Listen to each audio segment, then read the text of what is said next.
Hi, can you believe that we're actually on tip number 4 already? Next tip is the opt-in form, which is that box that appears on every page that has a spot for the name and the email and sometimes even more, like the phone number and the address as well. This is where the user enters their details in exchange for something free that you're giving away. Now, so many people don't do these opt-in forms correctly. They'll just stick a few fields up to collect the details and a really bad looking headline or call to action. There is an art form in creating an opt-in form, and I am about to show it to you now. I have 6 opt-in forms that I'm going to show you. So we're going to walk through each one right now and point out specifically what is working about each one.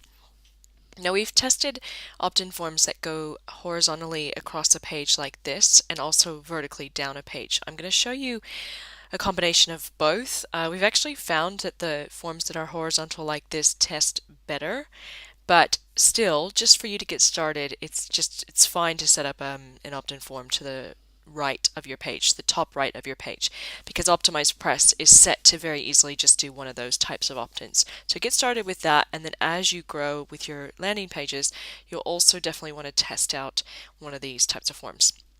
So here we are on Frank Kern's site, and he has a great looking opt-in form. He has a headline right up at the top, mentions that you're going to get something for free, tells you what it is that you're going to learn, what it is that you're going to get, and keeping in mind as I show you these forms, look at the button text for each one. See how it says send it Frank? Get personal with that, because using the word subscribe is pretty much a no-no. Nobody really wants to subscribe to you. So words like, send it now or get access to it now, but we'll talk through that as we go. Okay, so it's a great little image here as well. So great form, really easy to read. Headline tells you what you're going to get, tells you what to do, enter your email, has a cute little button, validates why this report is so incredible as well with how many people have actually downloaded it. Moving on. The next one, the infamous Forex trading cheat sheet page that many of you may have already seen or been referred to, especially from Ryan Deiss's teachings. So we've tested this same layout actually for a client, and it does work very, very well. And the reason why is because it tells you exactly what you're going to get up here. So in this case, cheat sheets, and you're going to be able to download them. Has a nice image of what you're going to get.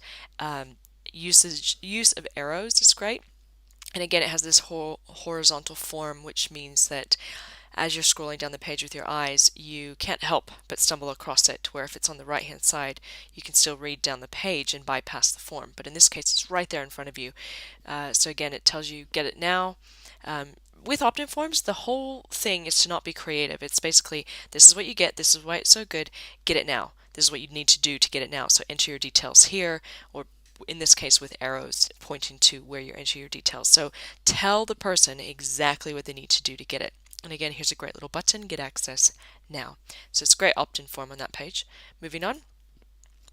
Here's one that tested really, really well as well, keeping in mind that, again, horizontal form across the whole top of the page, headline at the top, and these little decals have worked really well for us, putting in little, sort of fake decals type stickers where you put in another point like free for today or start today or try this now. So it's just another graphical element that you can try that jumps out and helps your, with your point that you're trying to make. Again here, download, so it's telling you that you are going to get access to a download version of this. Moving on. Here's a great opt-in as well, really simple this one, nice use of an arrow. Arrows are great, again decals and arrows because they bring the eye into that space, tells you what you're going to get. You're going to get free training videos, and there's two types of languaging that you can use here. Some people prefer the word free, some people prefer the word complimentary. It really depends on your market. So test them if you can. Email address, get access now. He's used great space down here of telling that he respects your privacy. This is a great place to actually say that, to say we won't spam you, we'll protect your privacy, we won't share your email address as well. So that's good. Moving on. Here's just one that is for a coming soon sort of page, which is just really, really clean and clear and plain, but again, a great use of a button, let me know. So good colors, very clean graphics, and it's basically saying this you want to sign up for the waiting list for this school, just let me know when you can. This is great as well. So this, again, we're talking about the horizontal form right up at the top of the page. It tells you exactly what you're going to get, uses the word free, great use of button, I'd love updates, and tells you, what you're going to get included in these updates as well. So as you're making your forms, remember, keep in mind, you're going to tell them what they're going to get as the primary headline. Generally using the word free in there is great, as you've seen throughout all of these. And subpoints below, you can say a little bit more about what's included, what are the benefits of this free item.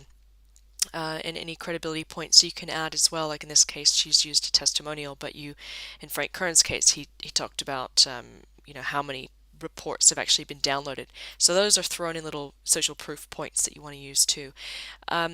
Less is more in these as well. So just a nice email field is great, or first name if you want to do that. And then again, the focus on the button. So that's it. So this is ideally for you to get started. You want to keep all these elements in your opt-in box that you'll probably start using just in the top right hand side of your site. But as you grow and you do more of these, get your web developer to actually do one of these horizontal forms to test, because your eyes just simply cannot miss it. And as always, I'll be putting the links to these pages down below this video.